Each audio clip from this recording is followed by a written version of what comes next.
let's say you've been on the wealth building journey for a little while. You've got your owner occupied house, and let's say that you've bought one investment property or maybe even two investment properties. And one of the issues or problems that can come in the situation is that you might have your mortgages for all your properties all with one bank. And so if you've got all your properties and all your mortgages all with one bank, you end up giving quite a lot of control to that bank, right? So this morning we're going to talk about split banking, and we're going to talk about some of the things that you can do to give your bank less control so that they don't own you so much and have so much say in what happens as time goes on. So split banking is the solution to the problem, and it means that you don't give so much control to one particular bank. So split banking is, we're going to pretend that these two magnificent future-bound pens are actually rental properties. You've got this rental property and you've got this rental property, and let's say that we've got this rental property has got its mortgage with Bank A, and this property has got its mortgage with Bank B. So one of the benefits of this is that if something was to go wrong with either property, then Bank A can only concern itself with this property, and Bank B can only concern itself with this property. But there's no cross, right? So there's a nice big, like a firewall down the middle, which means that each property is protected from the other.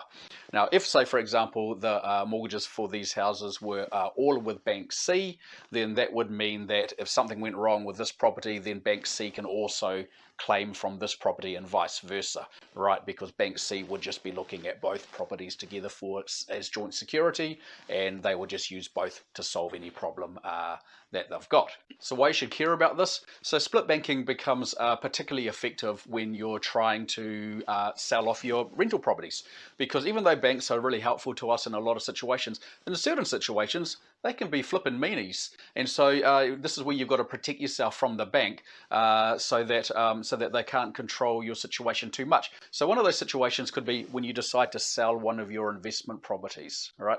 So let's say in your mind you're going to sell this property here, and you've worked out that you're going to pay off the mortgage that's on it, and that's going to put $200,000 in your pocket, and you think, great, I'm going to use that $200,000 to go and do some renovations on my owner-occupied house, or buy a boat, or do whatever it is that you want to do, right?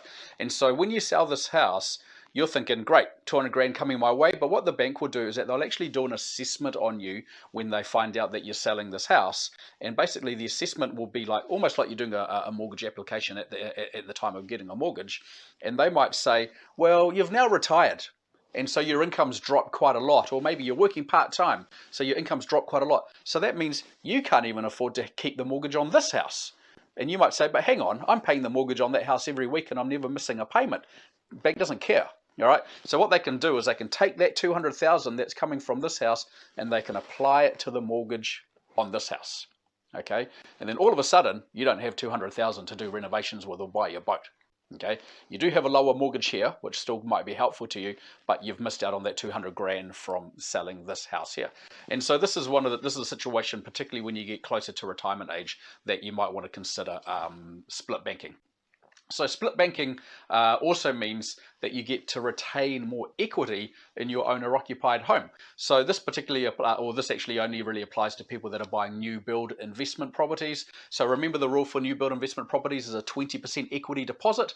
But what you got to remember is that the day that you take possession of that house, the very next day, it is no longer considered a new build house. It is now considered an existing house. And under current rules with existing houses, they need to have 40% equity retained in them. So you might have thought you had lots of equity in your owner-occupied house, but then on it becoming your investment property settling, you might realize that you've got less usable equity inside your owner-occupied house, which might stunt your ability to buy your next investment property.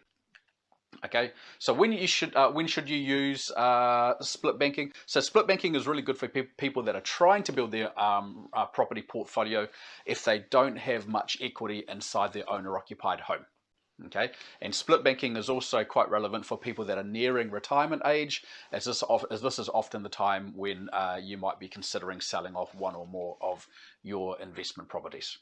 Now, who is split banking not appropriate for? So it's not appropriate for people that just have one house and one mortgage on that house. So if you're just it's an owner-occupied situation, and if your mortgage is with Bank A, for example, then that's all you can do when you only own one house. It is only split banking only applies when you start getting your multiple houses, second house, third house, so on. I hope you found this little video helpful and enlightening. If you would like to find out more about whether split banking applies to your situation or whether it might apply to your future situation, then please don't hesitate to book in 15 minutes with me, and we can go through the ins and outs of your personal situation and whether it's something we need to be considering or thinking about. My calendar does get full really fast, and so usually you've got to book in a week or so in advance, but feel free to do that, and I would be happy to talk to you about how we can do better with your situation. For more financial tips, advice, and education, subscribe to us on YouTube, and don't forget to hit that notification bell.